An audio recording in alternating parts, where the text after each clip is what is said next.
Speaking of kasumpa-sumpa, ay nalalagay ngayon sa sa alanganin si Madam Sisa, ang Our Lady raw of Immaculate Insertion.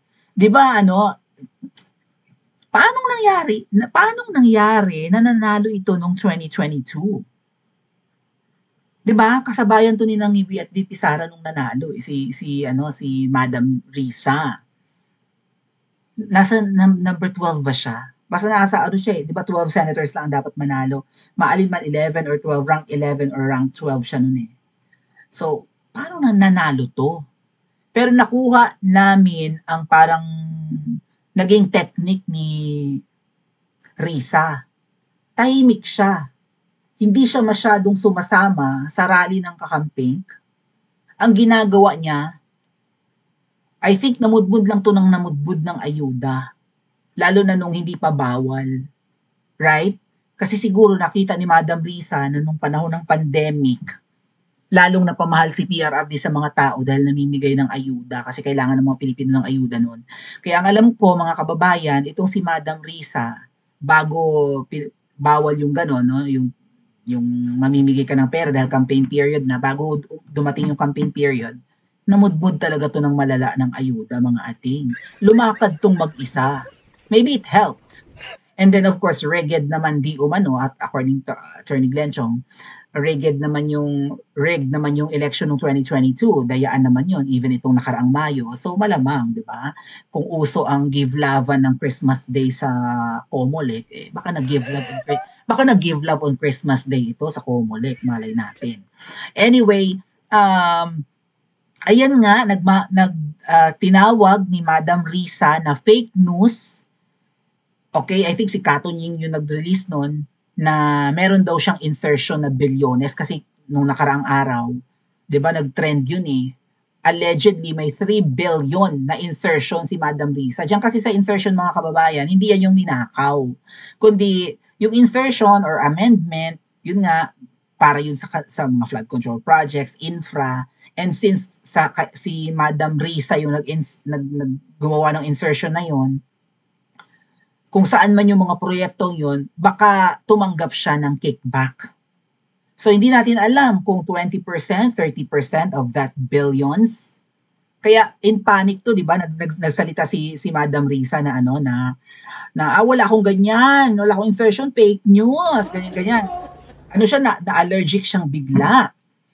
So, itong si Madam Risa, kung ano-ano na yung mga pinaggagawa, pero nalulusutan niya eh.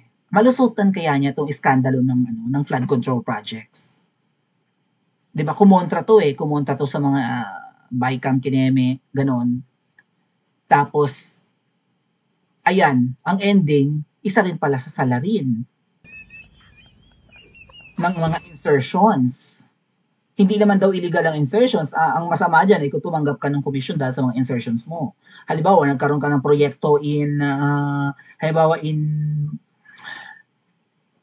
Laguna. Isa sa mga in-insert mo doon na magpapagawa ng flood control project somewhere in Laguna, say in San Pedro, Laguna. Ay siya yung nag-propose noon. Kanyang insertion. So kung sino man yung, 'di ba, magkakakontrata doon at dahil kanya nga yon project niya, you think walang commission si Madam Risa? Kung ang mga kongresista nga may commission, 'di ba? Kung ang mga kongresista nga sa kanilang bayan-bayan, sa kanilang probinsya, sa distrito nila may komisyon, ito pa kayang senadora. Anyway, so tinawag ni Risa Ontiveros na fake news yung nilabas ni, I think it's Kato Ying, even si Sas, 'di ba, nagsiwalat na merong 3 billion insertion si Madam Risa sa budget ngayong taon. May proof pala si Kato Ying, may resibo. So, isa dito, ang proponent daw ng isang flood control, basahin ko lang mga atit kuya ha, construction of flood control structures along Kamiling River, Kubkub section, Kubkub Mayantok in Tarlac, ang bayad ay 75 million pesos by Risa Ontiveros. Merong flood control sa Tarlac, that's in Mayantok, Tarlac, sa Ilog, ang budget ay 75 million, kay Madam Risa yun. At yung flood control doon sa Mayantok sa Tarlac, durog, nasira. Substandard. So, 75 million, marupok yung pagkakagawa. Bakit marupok? Oh, malamang tinipid ng kontraktor. Right? Siguro yung kontraktor na inis, punyeta, laki ng cut mo ha. Malaki ang cut mo ha, malaki percentage mo ha, titipirin ko to, pagawa ko, pero wala tong bakal. O kaya naman iimbes na 10% ang semento, baka 1% laang. Tama ba? Mas madami ang buhangin at graba kesa sa semento, ang ending, bush, durog. O, ayan. Paano mo tatanggihan? Paano mo pasusubalian yan, Madam Risa? Yung flood control, na ikaw ang proponent, durog. Substandard, sa madaling sabi, kinurakot ng kontraktor na gumawa. And then may resibo daw si Tuning, right? Si Tuning Taberna laban kay Madam Risa. Teka lang, iso-zoom ko na lang mga atat kuya ha. Kasi screenshot ito sa ay, ang dami ating. Ang dami. Tama nga mga kababayan, ang total ay 3,035,800,000. Kaya tinatanong ni Kato Jing, di ba, sa live nila. Madam Risa, itanggi mo to. Sa'yo ba to or hindi? 3 billion and 35,800,000. Yun yung accurate amount. Ano to mga to na kay Madam Risa, ha? Yung breakdown ng 3 billion, ang dami ating. Multipurpose building sa Tondo, multipurpose building sa District 5, construction ng kalsada sa San Fabian, Pangasinan, sa Lawak, Pangasinan, sa Barangay Aris ng Lawak, Pangasinan. Ang daming project ni Madam Risa, mga ating. Sa Barangay Domingo, Alarcio, Pangasinan, San Jose, basahin ko, isa-isahin ko. Kandongan, Natividad, Pangasinan, milyon-milyon to mga atat kuya, 15 million, 5 million, 10 million. Multipurpose building sa San Fernando, La Union, Barangay Hall ng Bawangta sa Bawang La Union, sa Bunuan, Dagupan City, nagpagawa ng City Pavilion. Oh my God, 30 million. My God, mga ating. Sayin ko lang. Barangay Agri Building sa Lingayen, 25M. Okay nang ina. Actually, maganda naman to. Marami siyang proyekto. Ang tanong, diba? Marami talaga siya sa Kalinga. May 25 million na Saban Road. Kabarawan, Kawayan, Isabela, Etiague, Isabela, mga kalsada. Sa Garit Sur, meron din siyang flood control. Oh my God, ang laki pala pag flood control, mga ating. Sa Santiago, Isabela, 100 million. Pag flood control pala, talagang malaking amount, no? Yung mga pakal sa kalsada, mga 20 million lang, 15 million. Ang dami ating, Madam Risa, ayan, sabi mo, fake news si Katunying, ayan, naglabas ng resibo. Well, pogi points ka Katunying sa Iglesia ni Cristo. Sa Bataan, meron din, sa Olongapo, meron din, mga solar LED lights, pati mga ilaw sa kalsada, mga ating. Yung solar lamp, 20 million na yon. Repair ng kalsada sa Dingalan, Aurora, sa Orani, Bataan, bagong kalsada, Provincial Road ng Bulacan, mga 10 million lang yung mga kuya, dami. Pulilan, Bulacan, Baliwag Bypass, San Ildefonso, Bulacan na kalsada, puro kalsada, mga 10 million, 15 million, ang dami ating pagdating ng flood control ating, Flood control sa Baquet River sa Tarlac, 75 million. Sa Baca River, Paniki Tarlac, 75 million. O, sa Kamiling River, yun yung kanina, sa Kubkub, 75 million durog. O, flood control sa Pait Manok River sa San Manuel Tarlac, 75 million. Malaki ang budget sa flood control, pero sa mga kalsada, mga paten 10 million lang. Yun pala, yun ang pattern, mga ating. O, sa Nicolas, Batangas, meron din, buong Pilipinas yata ang may mga proyekto si Madam Risa. O, sa Lipa City, meron din. Lintik. Sa Mabini, Lipa City, meron din. Iba pa yung sa Rizal. O, sa Dasma, Cavite. Diyos ko po, sa Paliparan. Malapit sa ano to, no? Shoutout sa mga taga Cavite. Malapit to sa ano, sa SM Palapala. Or whatever.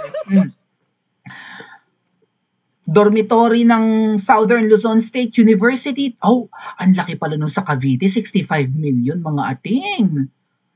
Oo, bubong lang yun ng ano, ng school building with roof deck. Roof deck, okay? Kaya pala 65 million. Yung dormitory, 30 million. San Luis, Batangas, 5 million lang. Sa Lobo, Batangas, pagkalayo-layo na. Sigsag Road pa, 5 million.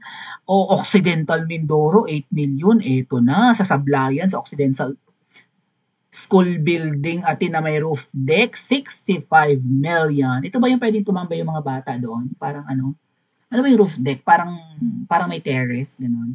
Imbes na yero ang bubong ay buhos din para pwedeng tambayan ng mga estudyante. 65 million. Diyos ko po, Magsaysay Occidental, multipurpose building, 2 million. Naga, Camarines Sur, 5 million. Sinong kontraktor? Kalsada ating sa Sorsogon, dulong-dulo na ng Kabikulan, 40 million. Ayan, seawall sa Sorsogon, that's in Buena Vista, 40 million. Sa Sorsogon pa rin, sa Klayan, 40 million. Sa Sorsogon pa rin, Barangay Kawit Extension, mga seawall, parang kasi 20 million at napakarami ating. Kasi akala lang natin maliit ang billion, pero ang breakdown ating ang laki. Pati sa Albay, meron din. Diyos ko po, ang daing proyekto. Aba, meron din sa Cebu. Ay, Diyos ko po, mauumay ka ating. At nasa pangalan mo itong lahat, Madam Risa Ontiveros. May sa Bohol, may sa Bohol, may sa Cebu, may sa Negros, may sa Panay, sa Capiz, may sa Catanduanes, Nagasig, Lintik, buong Pilipinas. Baka may Mindanao pa din eh. Meron nga ating. Of course, marami sa Cebu. Saan pa ito? Palumpon Road, saan ito? San Isidro, saan ito? Kabungaan, Diyos ko, 60 million. Ang dami. Eastern Samar, Zamboanga del Sur, Zamboanga Sibugay, Zamboanga del Norte, Misamis Ori, sabi ko, abo. At meron siyang Lagindingan Alternate Road. 200 million. Solar street lighting, 200 million. Ilaw sa kalsada, 200 million. That's in Misamis Oriental. Flood control din ating. So, si Madam Risa, involved din pala sa iskandalo ng flood control project. Ating, paano mo ito itatanggi? Sandamakmak. So, nagmamalinis lang itong si Madam Sisa. Sabi nga ni Katonying, sabi ni Ping, halos lahat ng senador may insertions.